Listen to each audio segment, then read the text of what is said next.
Jeff Toyster, and I'm going to be your host for the next few minutes, our Thought Leaders Discussion Table. It's a chance for you to informally ask some of our thought leaders a few questions, whatever's on your mind.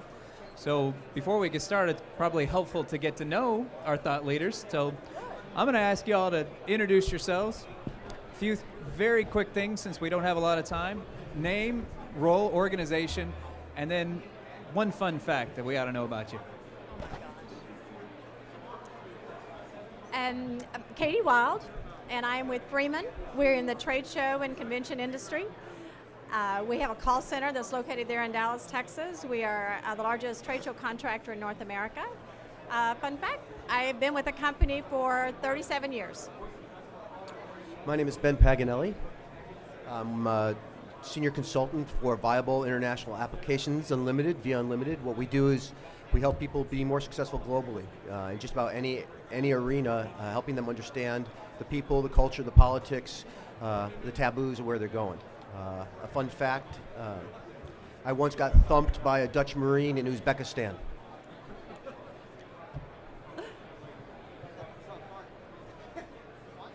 Nope, it's not on.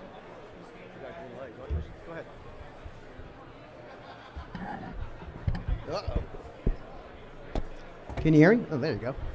My name's Lou Paduto. I'm Director of Data Quality for Satori. We're actually based right here in Seattle, right up the street. And we do address validation, address correction. We cleanse the data. A lot of the data that you guys are getting swiped in this show that will be entered into a CRM system or in a call center online, as you enter it, we interrogate it, correct it to make sure that it doesn't go into the data warehouse or wherever your target is. Not clean or deliverable. And we do it in many ways, online, on websites, and kind of fun stuff. Fun fact about me, I can hang vertically on a pole, straight out. If you run into me while you're eating dinner tonight on the street, point out a pole and I'll hang on it. All right, so we'll give you a chance to ask a few questions. I do want to start with one. I know this is a topic that a lot of organizations are worried about, which is hiring. So what are some things we should be aware of, or maybe some best practices when it comes to hiring people for our call centers? I think one of the strongest suits we have at our call center is our hiring, the process that we go through. We use a battery of tests, the WPT, we use Wonderlic, and the personality profile. We go through a long process to make sure the attitude and the culture they have fits with Freeman's culture. We're a privately held company, family owned. We've been around for 87 years. So we want to make sure that person we bring in is going to fit with the rest of the culture with our company. We also have our training, which is 6 weeks before we put them on the phones with customers, either email or voicemail. So we really put in a lot of effort to our training and our hiring, and I think that's one of our differentiators with our call center. I'm really happy to hear Katy say culture. Obviously, that's what we do, and I couldn't agree more. I was once told by the dean of the business school in University of Colorado Springs, never forget, Ben, that culture eats strategy for breakfast. So it's good to have good strategy for hiring, but if you have an understanding of the culture as well, it doesn't hurt. Does this one work? Oh, good. I think from my end of the business, the data end, that a lot of times when you hire people, you get too focused on the point of entry and the screens and how they do it, that if you expand and let them know really where that data travels and how many touch points and how strategic it is to the organization and how much value it brings to the organization, they get more into understanding how important it is to do that correctly. And sometimes it's just get the data in, do it as quickly as you can, but we all know what happens if it gets out there and in the wrong places. Well, this is your forum, so what questions do you have for our thought leaders?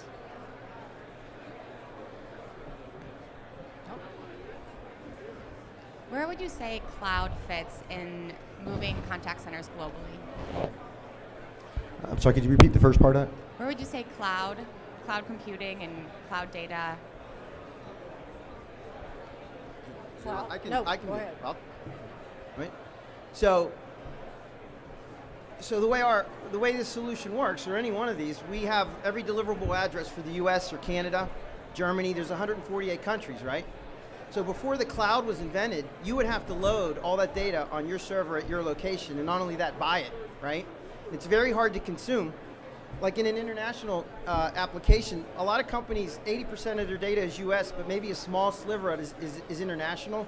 You would have no way to clean it and no way to do it. But now that the cloud's there, we throw all that data up on the cloud, and through this crazy technical stuff, they access it real quickly through web services, and you have access to the world. I mean, it's awesome. And that's the mechanics of it, and I think I couldn't agree more with Lou. I'm all about the data. Yeah, and it works. Again, our side would be, once that becomes easier, what's the message? And does the message translate? And not just literally, but does it really resonate and translate? So I think that makes it a little bit more challenging if you're not quite as sure what your market or where your message is going. It makes it a lot more challenging, actually.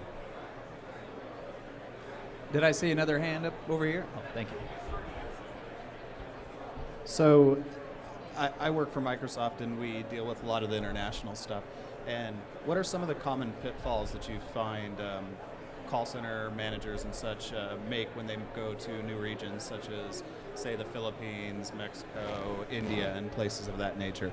What are some things, some tips, if you will, that I could take away? Am I allowed to shamelessly plug that we're going to provide a lot of those tips at 2:30 in our session? Yeah, but in a nutshell, great question.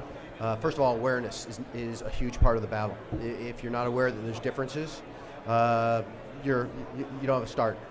And then the last one I'll leave, because I want to leave room for other people on the is, do the metrics really apply the same way? Metrics you use, do they apply the same way in different cultures, including incentives, how you incentivize your partners, your workforce, your customers. So I would say those two things to start thinking about. When we first started our call center, there was a lot of conversation about outsourcing to other countries. And our business is just so different, trying to explain what a trade show is and a convention hall, and how the Javits Center is different from Moscone, that's different from Seattle. It just was not going to work for us. So we have made a decision not to outsource any of our service opportunities outside the U.S. However, we deal with a lot of international customers coming to us. And what we've seen is a major shift in away from telephone conversation to email and the social media. So that's how we handle incoming from the international.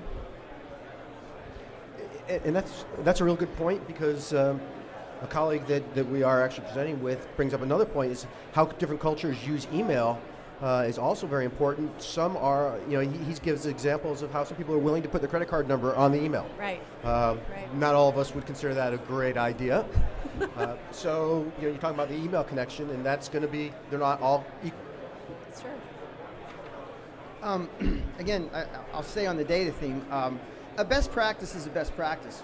A call center in the U.S. or in the Philippines, in whatever language it is the problems remain the same. If it's bad data in, it's going to proliferate throughout the organization and the enterprise, and it's going to cause problems. So, if you're going to put a call center in Germany, you should be interrogating the information there and appending emails and things like that, because that's the point of entry. That's the first experience the client has, and if it's not done well and correctly, it causes for a bad experience.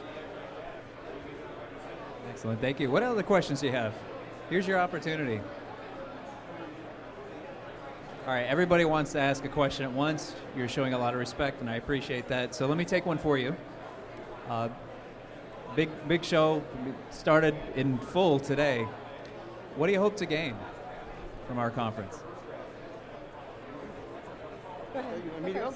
Go. So I think this is our 4th year, and obviously I hope to engage with some clients that are really interested in solving some problems and announcing a lot of the new things we're doing, like email append and how people want to carry the communication layer to their clients beyond just mailing them something or calling them. They want to email, and there's social media wrapped into that, and talk about some of the things we're doing in that vein, and the international offerings, and just kind of help support the cause. I mean, we're all dealing with the same problems. So this is actually our first conference, so you can see the big gold question mark over the head. What we hope to gain. I'm not sure that there's anybody better at customer service out there in the world than this industry, so we can just suck up all the information we can from you guys. And we're always looking for new technology. Our systems are great we have in place, but you're always looking for that next bit of technology that makes it even quicker, more accurate for the customer, more efficient. So that's what we've really been focusing on, especially the workforce management. As we're more efficient on our side, then we're definitely going to make it more efficient on our customer side. I have one more. I'd love to learn how to hang vertically from a pole. I'm the only guy in this room that can do it, by the way. There might be lessons and maybe a demonstration later on, you think? Maybe. If I get to swipe your card, I'll do it. No, I'm kidding. So we got time for one more question. All right, once again, I'm going to read your minds and aggregate all the things you're thinking about to ask the question. As thought leaders, one of the things that we often ask you to do is predict the future. So I want you to step about 6 months into the future, the end of 2013. When we look back on this year, what are we going to say about this year in terms of contact centers and customer service?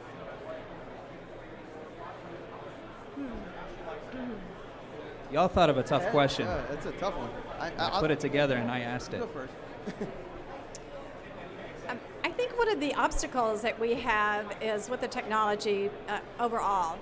Just as we get a new system in place, it doesn't matter what your industry is, technology is driving what everyone does. So whatever new is out there, if your customers have it, then you expect your call center to have it and your industry to have it. And so first it was the Apple and the Androids and the Windows, and so anything you change in your systems has to be able to be adapted, because we do use mobile apps in our business, but we also have the call centers and the technology. So I think that technology, because it all drives resources, whether it's finance or whether it's people or whether it's training. So I think the technology is probably going to continue to change very quickly. I'm going to go a little funky here. I'm going to predict that something disastrous happens in the call center, the technology. And for a while, there's a little bit of concern, and then people like Lou actually step up, and what looked like it was going to be catastrophic gets corrected. So I predict that there's going to be a threat there that has people shaking for a little while, but then gets solved. I think two things.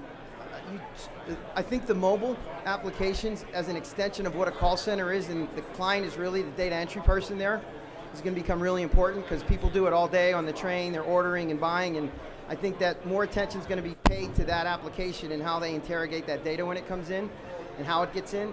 And the last thing would be beyond name and address.